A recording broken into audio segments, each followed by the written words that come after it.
Манай багш маань нэг удаа хүнд ярилцах хэнийг үргэлж байдаг. Тэг хинч байхгүй нь бурхан байдаг гэж хэлжсэн тий. Хүн бурхантай ярилцна гэдэг явж өөртөөгөө л ярилцна гэсэн үг л тий. Өөртөөгөө сайн ярилцж явах хэрэгтэй.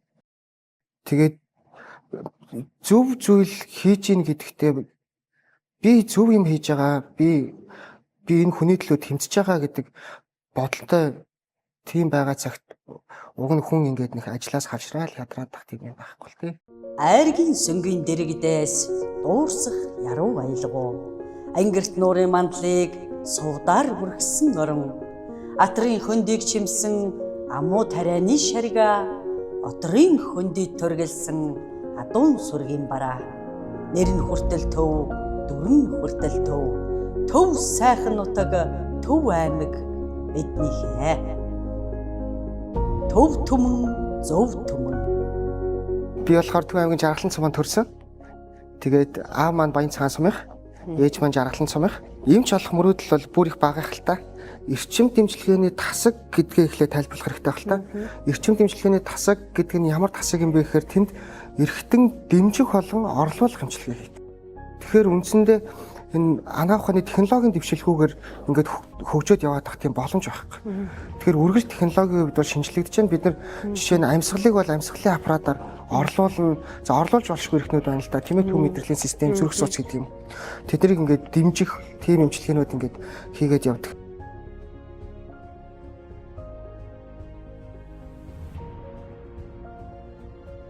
Хүмүүсийн бас ингээд нийтлэг асуугаад байдаг юм ингээд өдөр болгон хүн нас бардаг уу? Тэгээд ер нь ингээд хүн нас барахаар их хэцүү байдаг уу гэж их асуудаг л та. Яг хөө мэдээж хүн эрчим тэмжлэгийн тасаг учраас хүн нас барна. Гэхдээ хэдэн хүн тутмын нэг нас бардаг вэ гэхээр 10 өвчтөн тутмын 3 нас бардаг байхгүй. 7 хүн нь болохоор ингээд идэгрээд шинэ амьдралаа тэндээс эхлүүлээд явдаг гэсэн. Тэгэхээр өдөр тутамдаа ер нь нас барж байгаа хүн биш. Харин ч ингээд идэгрээд сайжирч байгаа тийм хүмүүс харж явдаг. Тэгэхээр тэр хүнийг ингээд ажил их урам зоригоор хөвлөж юм л та. Тэгээ тийм их хэцүү байлгадаг. Үнэхээр одоо аруулаа тэгээд нас орчоод байдаг бол тиймдээс хүн байж тогтоход хэцүү шүү дээ. Ажиллахад хэцүү. За 3 хүн нь бол дэлхийн энэ эрчим тэмжлэгээний салбарын зорилго бол 10.9-ийг аварчдаг болох зорилготой. Тэгээ нэг хүн бол одоо яаж чадахгүй тийм нөхцөл байдаг байхаа тийм ээ. Манай зорилго ч тийм технологи төхүүлэх. Эмч хүн чинь зөвхөн өөрийнхөө төлөө биш өвчтнүүдийн төлөө дуурж явах хэрэгтэй. Өвчтнүүдийн төлөө тэр засаг захиргаа, эрүүл мэндийн яам хаана хүний дуу хоолой хүрдэг юм тийшээгээ дуурж явах хэрэгтэй. Тэр чинь бас нэг үүрэг нь учраас.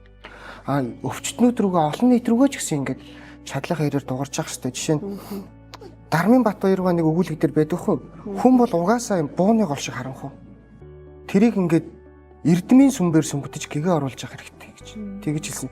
Тэр юу гэсэн үг юм гэвэл хүн болгон эрдэмтэй байх хэрэгтэй. Гэхдээ тэр нь ингээд хүмүүсийн ярьж байгаа шиг юм аяагүй их эрдэм биш.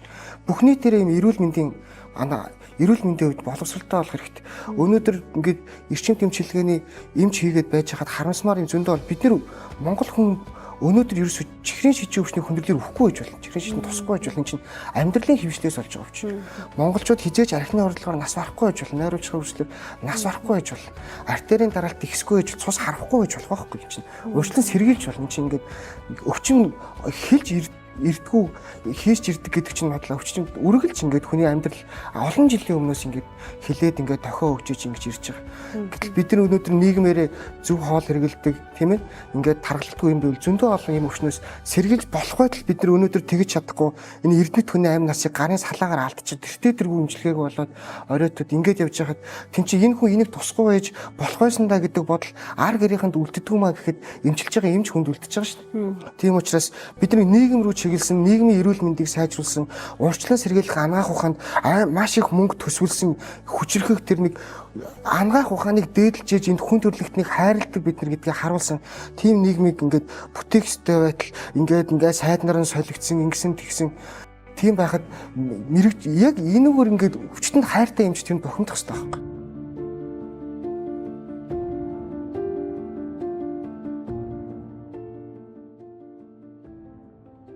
Имлэгээс залгаад за эмч имлэг дээр таны хэрэг боллоо гэд шүн дуудна гэдэг чинь уг нь эмч хүнд их гоё мэдрэмж байхгүй.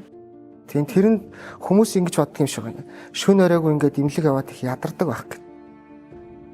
Хүн юугаар ингээд хүний сэтгэл санаа их өөдрөг байдгийг гэхээр би байхгүй бол тэнд нэг юм болохгүй байх гэх мэдрэмж хүнд их. Үеиг би тэнд нэг газар хэрэг болж байгаа их мэдрэмж гоё. Тэр нойр харамлаад ядраад яг хөө ачаал юм чи мэдээж хүн ядарна. Гэтэ тэр бүр харамсаад ах тийм байх. Харин ч гоё. Монгол улсын хүний гавьяа тэмчих Ганбат гээд манай намайг резидент тахад манай багш эрчим дэмчилгээний тасаг гэдэг ийм тасаг байна л да. Тэнд ажиллаж байгаа эмчнэр тэднийг ямар авах ёстой вэ гэж багшаасаа бүхэл хүүхдүүд асууж байгаа шүү дээ. Багшаа ерөн сэхний эмч хүн.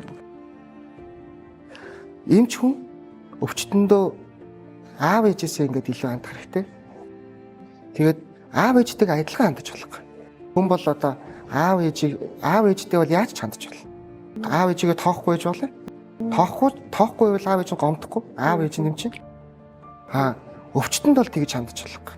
Өвчтөнд ингээд чамд цаг зав байвал ингээд тэрийг ингээд бүгдийн зориулах хэрэгтэй.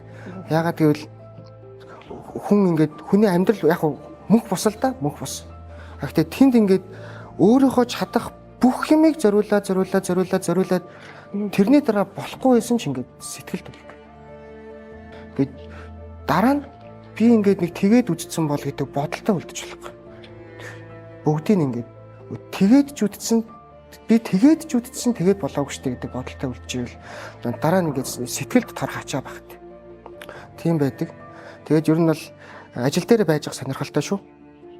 Зөв чөлөө цаг гарвал ийш тийшээ явахаас илүү ер нь ажил дээрээ сууж байгаасыг амар гэдэг хүмүүсээ хараад ингээд байж байгаа. Сэтгэл тийм. Ээжүүд нэг хүүхдэд тэгдэг чинь нүдэнд харагдаад байж чадаа гэд. Яг тэрэн шиг ингээд бас хажууд ингээд хараад байж байгаа амар санагдаад идэг.